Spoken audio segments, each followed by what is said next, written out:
Well, summer is here, and that means more of us are camping, we're hiking, we're enjoying nature. And while it's great to have fun, we also need to make sure we're taking the right safety measures when it comes to bear safety. That's right, we're in Idaho. We got bears. So Corey Mosby is with us from Idaho Fish and Game here to share how we can protect ourselves. I am born and raised Idaho. I've seen some bears in my life, but it really is, as we get so many people camping, so many people hiking, obviously it's a big thing that you need to maybe not be scared about, but to be aware. Of course, yeah, there's a few things to be aware of that can make those interactions almost always enjoyable, and then you can reduce your chances of any negative encounters. So let's talk first about the current bear population in Idaho. Where is it at? I mean, is this something that we have an update on of how many bears we have in Idaho? Of course, so we have two species of bear in Idaho, the black bear and the grizzly bear. Black bears are much more common. Think of anything north of the Snake River. If you are in forested habitat or even near forested habitat, you are in black bear country. Okay. You could encounter a black bear. And the population of black bears are doing really well. Grizzly bears are also a species that their populations are doing really well in Idaho, but much more restricted range.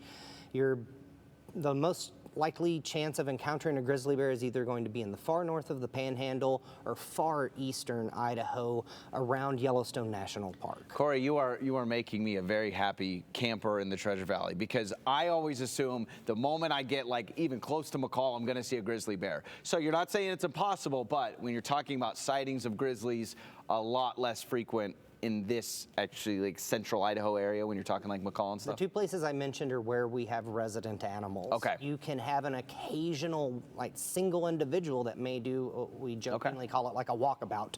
But outside of those two areas, encountering a grizzly bear would be extremely rare. I love that. Corey's now my best friend. That makes me very happy. Let's talk about risks. Let's talk about maybe first the hiker. For people that maybe aren't camping and doing tents, what are just some of the risks when you go out into the wildlife, when you're out in the woods, that you need to be wary of with bears? The hiking's very simple, only a few things you need to think about. One is when you are hiking, make noise. Talk to your friends, whistle, hum your favorite song, especially if you're in really thick vegetated areas. That helps alert any potential bears, the rare chance you may encounter. And it doesn't matter the conversations we're having, it could just as long as it's noisy enough? No, I think the point is just so they can hear you. Also, if you can, hike in groups. More people make more noise, and in the rare instance that a bear may feel threatened, a larger group of people is going to be more intimidating to that bear, much more likely to tuck and run. And then the last thing, and out of an abundance of caution, it's always a good idea to hike with bear spray, especially if you're in those two areas I talked about, like grizzly bear country. And be familiar with that, know how to use it, and make sure it's accessible. It does no good if it's in your backpack. Yeah, okay, that's a good thing. So don't just pack it in, being like, yeah, because guess what? If a bear's by you, you don't need to throw out like all your underwear just to find it. You can't say like, excuse me, hold on for a moment. Wait for a second. I need to procure the bear spray. No, you want it to be accessible, like on your belt, on your backpack. So making noise is interesting, because I think there probably are some people that think, I'm looking at a bear, I see a bear, let me be quiet. I feel like almost like you treat it like Jurassic Park or something. Now, if you, that's like, let's say you actually encounter the bear. If you see a bear and it doesn't see you, like, do not bring a lot of attention to yourself. Okay. Chalk it up to what most experiences are going to be, like a rare thing, even though like bears are pretty common, black bears are pretty common in Idaho. So enjoy the encounter and then give that animal some space and figure out how to either back away or like reroute your hike. Yeah, but while you're hiking, make that noise. This is great news for my 5-year-old and 3-year-old. They will have no problem making noise on a hike. Let's talk camping. They can carry the weight for your family. Oh, totally, absolutely.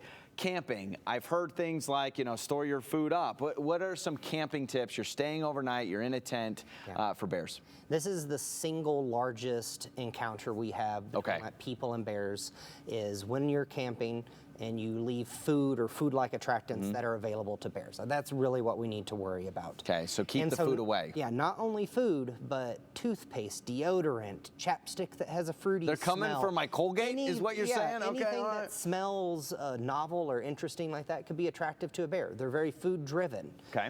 They're omnivores. They eat anything.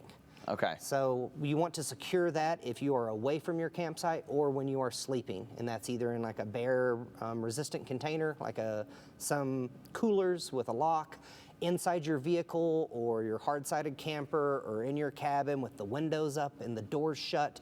Or if you're backpacking, they make small bear-resistant containers that, even though they're clear plastic and look like a little barrel, like if you shove all those things in there and screw it tight, store it away from Wonderful. where you're sleeping, they can't get into it. Corey, you're the best. Where can people go for more information?